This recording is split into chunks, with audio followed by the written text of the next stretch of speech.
guys, Ramblin Bob here again with an update with the E3800LFP. So I wanted to show the whole kind of the side of the workshop here, so you can see the size reference as far as a full system of the E3800LFP. Now we got this is part of these three, and then these three are all for this one. This is the E3800, and then one leg goes here, here, and here. And then the other leg goes here, here, and here. So this is a EP3000, Eric Paul 3000. This is an Eric Paul 3000, and this is the new one, the Eric Paul 3800. I put that on the bottom of the legs on both sides. So you got your 38s, your 3000s, and your 3000s, and then that's your main system. Now this is the E3600 LFP just by itself. I'm going to use that as mobile now. And then this is the E2000 with the two batteries, so that's an 8 kilowatt system. I use this as kind of like a backup system, almost like a gas tank. Extra power that comes in that's full, I just kind of use that power dumping cable, which is this, guys. Let me grab it real quick. I use this cable, and then I can go from either any of these batteries that have an open, which are now the bottom ones, or you can do the system itself, and then I can power dump into here by using conversion from XT60 into aviation 5-pin. So this is just how we do it. I mean, there's probably many ways to do it. It just seems that this works best for us so far. We did make a new video. As you can see, I went back to the Harbor Freight Dollies. Now there's a reason for that. We made a warning video just to kind of give people a heads up as far as the potential tipping hazard of these things.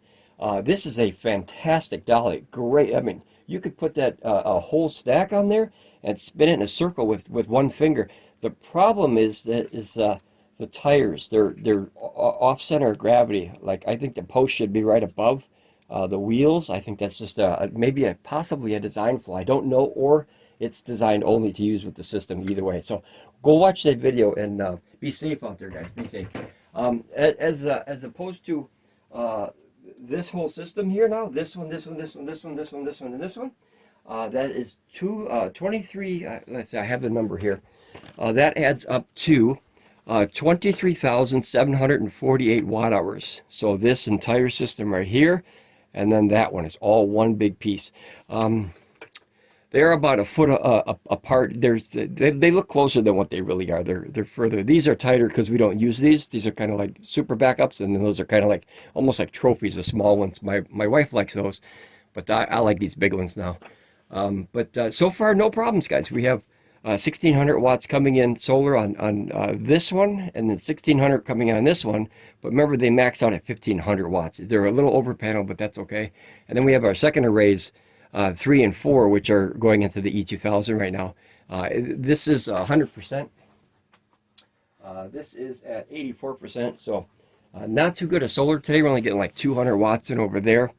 But you know, that's solar for you. Some days it's good, some days it's not. That's why I don't need a lot of AC power for what we use. We do a lot. I do a lot of fixing and small stuff.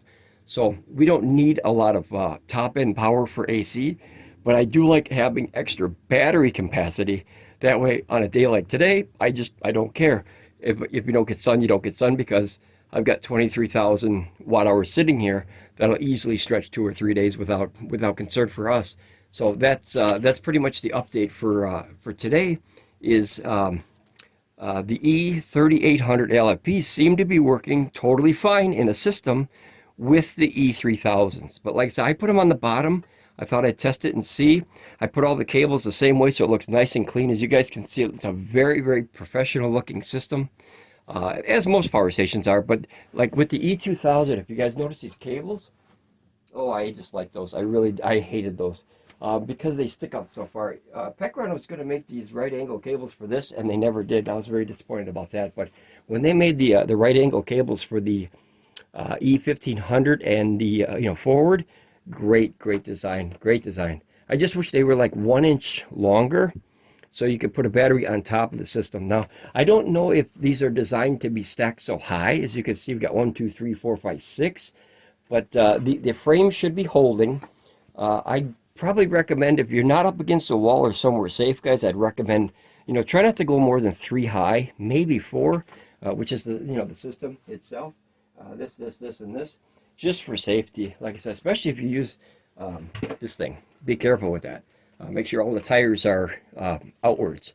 Like I said, go back and watch that video. You'll find it really interesting. But that's pretty much the update for today. Just a heads up, because a lot of people are looking at the system. A lot of people want to get it, but they want to have as much information as possible. And I'm always trying to get as much information out there as possible for all of these systems. If you guys have a question on any of these systems, I mean, we have more over there and up there. So we really are hooked on solar here, and we like to test these and help people figure out, you know, if it's right for them or not. So, all right, guys, it's just a quick update for E3800LFP. So far, love it, love it. 1 thumb up, 2 thumbs up.